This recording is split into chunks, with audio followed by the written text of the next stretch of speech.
Assalamualaikum warahmatullahi wabarakatuh. Perkenalkan, kami dari kelompok 6 kelas 1C Program Studi Manajemen Universitas Ibnu Sina. Pada kesempatan kali ini, kami akan mempresentasikan materi tentang sistem pencatatan persediaan dalam akuntansi. Sebelumnya, kami ingin mengucapkan terima kasih kepada Ibu Dr. Ita Mustika SEMAK selaku dosen pengampu mata kuliah ini, dan juga kepada Ibu Salmayani SAKMAK yang telah membimbing kami dalam menyusun materi ini. Adapun anggota kelompok kami terdiri dari Dela Ariesta, Leli Nurkahiti, Kalista Dwidi Marlianti, Kirania Ayu Salsabila, Galung Soni Darmawan, dan Jerry Ahda Andika. Sebelum masuk ke materi inti, saya, Dela selaku moderator, ingin memperkenalkan apa itu persediaan. Persediaan merupakan salah satu komponen penting dalam kegiatan bisnis karena berhubungan langsung dengan penjualan dan keuntungan perusahaan. Dalam akuntansi, terdapat dua sistem utama yang digunakan untuk mencatat persediaan, yaitu sistem periodik dan sistem perpetual. Kami akan membahas pengertian ciri-ciri, kelebihan, kekurangan, dan perbandingan antara kedua sistem tersebut. Materi ini akan disampaikan secara bergantian oleh masing-masing anggota kelompok sesuai bagiannya. Baik, untuk pembahasan pertama akan disampaikan oleh Jerry mengenai sistem periodik. Kepada Jerry, saya persilakan. Sistem periodik. Sistem yang pertama adalah sistem periodik. Sistem ini adalah metode pencatatan persediaan di mana jumlah persediaan tidak dicatat secara terus-menerus. Artinya perubahan jumlah barang tidak langsung tercatat setiap kali ada transaksi jual atau beli. Jumlah persediaan baru diketahui setelah dilakukan perhitungan fisik di akhir periode, misalnya di akhir bulan atau di akhir tahun. Sistem ini sangat mengandalkan pemeriksaan fisik untuk mengetahui berapa banyak stok yang masih tersedia. Ciri-ciri sistem periodik. Ciri-ciri dari sistem periodik antara lain tidak ada pencatatan detail setiap transaksi, penjualan atau pembelian barang dagang. Kedua, untuk menghitung harga pokok penjualan atau HPP digunakan rumus persediaan awal tambah pembelian bersih dikurang persediaan akhir HPP. Dengan sistem ini, perhitungan HPP baru dilakukan di akhir periode setelah stok fisik diketahui. Sistem ini juga relatif lebih sederhana dan mudah diterapkan sehingga sering digunakan oleh usaha kecil. Berikut ini kelebihan pada sistem periodik. Yang pertama, ada biaya administrasinya yang lebih rendah karena tidak perlu mencatat setiap transaksi secara detail. Yang kedua, sistem ini cocok untuk usaha yang kecil, yang jumlah transaksinya tidak terlalu banyak dan belum membutuhkan pencatatan secara otomatis. Berikutnya ada kekurangan sistem periodik. Yang paling utama adalah tidak bisa mengetahui jumlah stok secara real time. Artinya jika barang hilang, rusak atau terjadi pencurian, kita baru akan mengetahuinya di akhir periode saat dilakukan perhitungan fisik. Hal ini tentu menyulitkan dalam hal pengendalian dan pengawasan persediaan. Sistem perpetual. Kebalikan dari sistem periodik, sistem perpetual mencatat setiap transaksi secara langsung setiap kali terjadi pembelian, penjualan, atau retur data persediaan akan langsung terupdate di sistem. Dengan begitu, perusahaan selalu bisa mengetahui berapa jumlah barang yang tersedia kapanpun dibutuhkan.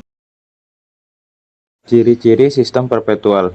Ciri-ciri sistem perpetual yaitu: pertama, ada akun persediaan yang selalu berubah setiap kali terjadi transaksi. Kedua, harga pokok penjualan HPP bisa langsung diketahui setiap kali ada penjualan. Dan ketiga, sistem ini biasanya dibantu oleh komputer atau software akuntansi seperti sistem kasir otomatis di supermarket atau toko modern. Kelebihan sistem perpetual. Sistem perpetual memiliki banyak kelebihan. Dengan sistem ini, stok persediaan selalu up to date sehingga memudahkan pengendalian barang.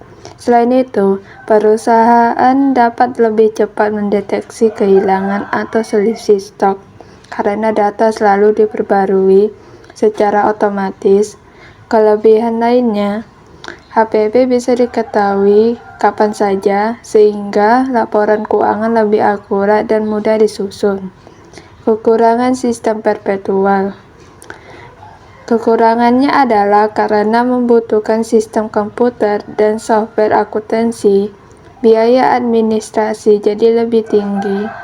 Selain itu, membutuhkan pelatihan bagi karyawan agar bisa mengoperasikan sistemnya dengan benar.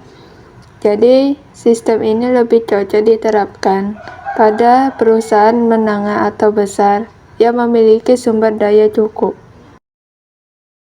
Jika kita bandingkan, perbedaan utama antara kedua sistem ini adalah: pertama, dari segi pencatatan. Sistem periodik tidak mencatat setiap transaksi, sedangkan sistem perpetual mencatat semuanya. Dari segi waktu penghitungan HPP, periodik menghitung di akhir periode, sedangkan perpetual setiap kali ada penjualan. Dan dari segi keakuratan stok, periodik kurang akurat, sedangkan perpetual lebih akurat dan real time. Dari segi biaya, periodik lebih murah dan perpetual lebih mahal. Serta yang terakhir dari segi penggunaan, periodik cocok untuk usaha kecil, sedangkan perpetual cocok untuk perusahaan besar. Baik, di slide ini kita bisa lihat contoh laporan pencatatan persediaan menggunakan dua sistem yang berbeda, yaitu sistem periodik di sebelah kiri dan sistem perpetual di sebelah kanan. Kalau kita perhatikan, pada sistem periodik, pencatatannya terlihat lebih sederhana. Persediaan awal dan pembelian hanya dicatat secara umum, dan harga pokok penjualan atau HPP baru bisa diketahui setelah stok fisik dihitung di akhir periode. Sedangkan pada sistem perpetual, pencatatannya lebih rinci. Setiap kali ada transaksi, baik pembelian maupun penjualan, langsung dicatat ke akun persediaan. Kita bisa melihat bahwa saldo persediaan terus berubah setiap kali ada transaksi. Jadi, perusahaan bisa tahu berapa stok dan HPP secara real time.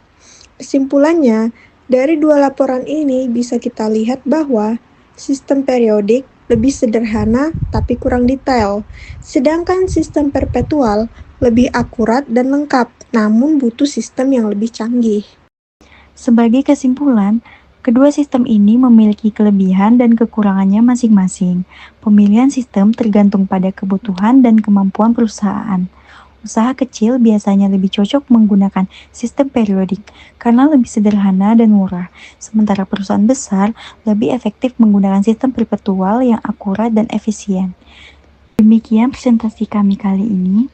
Semoga apa yang kami sampaikan dapat bermanfaat bagi kita semua. Saya, selaku moderator dalam jalannya presentasi ini, mohon maaf yang sebesar-besarnya jika ada salah kata atau pengucapan saya yang kurang tepat.